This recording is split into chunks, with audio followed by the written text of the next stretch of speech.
it is jam-packed with apartment buildings, schools and restaurants. Ukraine says the Russians used so-called suicide drones, which explode on impact, causing devastation.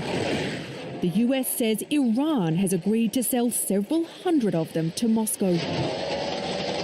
Today's attack comes after Russia claimed over the weekend that Ukraine shelled the city of Belgorod, just over the border, with civilians wounded. And in eastern Ukraine, where the front line extends for around 1,500 miles, there's been more deadly fighting. Ukraine's the idea that they're using drones, like kamikaze drones, right? Drones that explode on impact, like one-off drones like this, corresponds to what I've been seeing in like OSINT Twitter about potentially Russia's missile systems running low on missiles. I don't know if that's the truth or not. I have no way of accounting for it. I just don't know, right? But it's also straight up terrorism.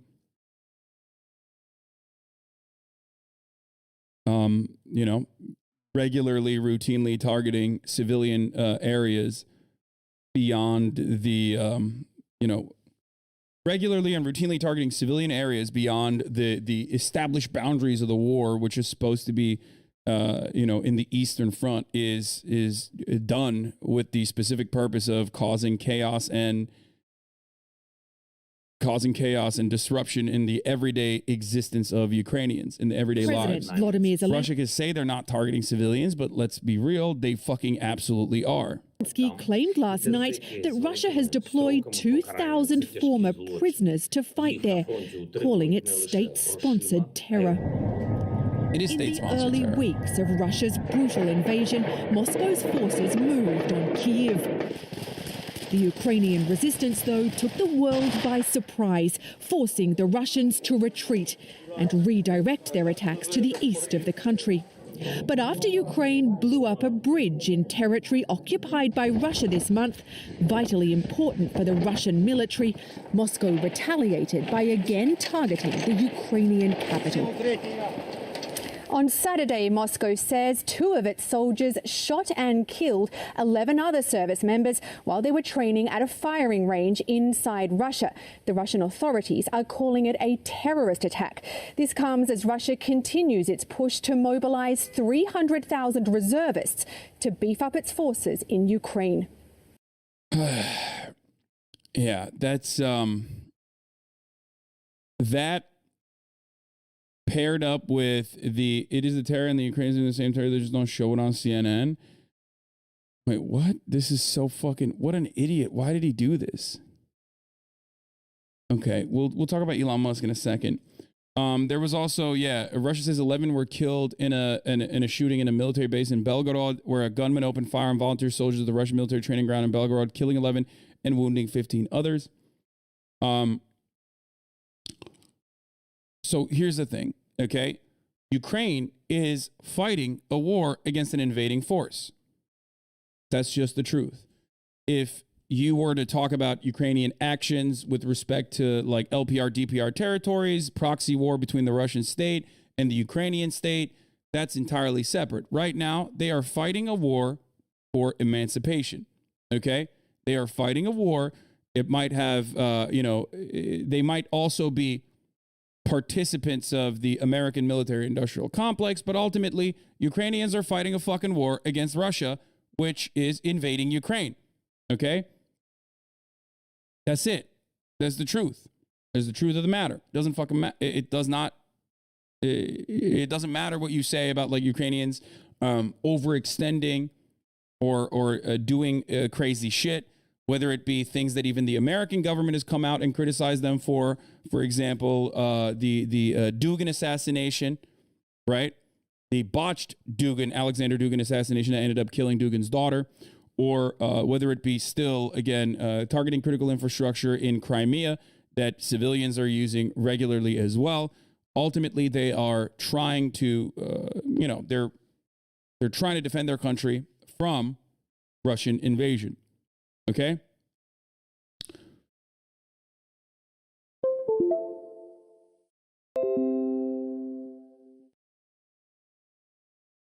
What I am fearful of, and I've talked about this already since I saw American State Department members talking regularly about Russia could use a fucking nuclear bomb, but if they use one, it'll be a baby nuke. It'll be a tactical nuke. It won't be that big of a fucking nuke. What? It's okay that Dugin's daughter, a Nazi, was killed, but I'm going to send for Azov and OUN. Yeah, I mean, yeah, it's, I don't give a shit about the fucking Dugins, and I don't give a shit about the Azov battalion. There is no such thing as a baby nuke, okay? I don't think that that's okay. I don't think that's adequate. I don't think that's appropriate. And I am fearful now more than before, even though the American State Department is stating that, you know, Russia has not escalated or done anything, done any movements that they would consider to be terrifying, that they would consider, you know, beyond the pale with respect to deploying nukes or moving nukes around. Okay? I think the State Department is trying to say that if Russia used a tactical nuke, they would not nuke back. Yes, I know. I understand that. They are saying that. They're saying if Russia used a tactical nuke, it would not be all-out war as long as the tactical nuke was, you know, as long as the tactical nuke was used within the Ukrainian boundaries, which, again, doesn't fucking matter because it's still a nuke, and it's still a nuke that will hit Ukraine potentially. Additional fears that I have with respect to Russia using a nuke was also all the Russian allied forces, like states that are aligned with the Russian Federation and aligned with, including China, making efforts to evacuate all citizens under emergency evacuations from Ukraine.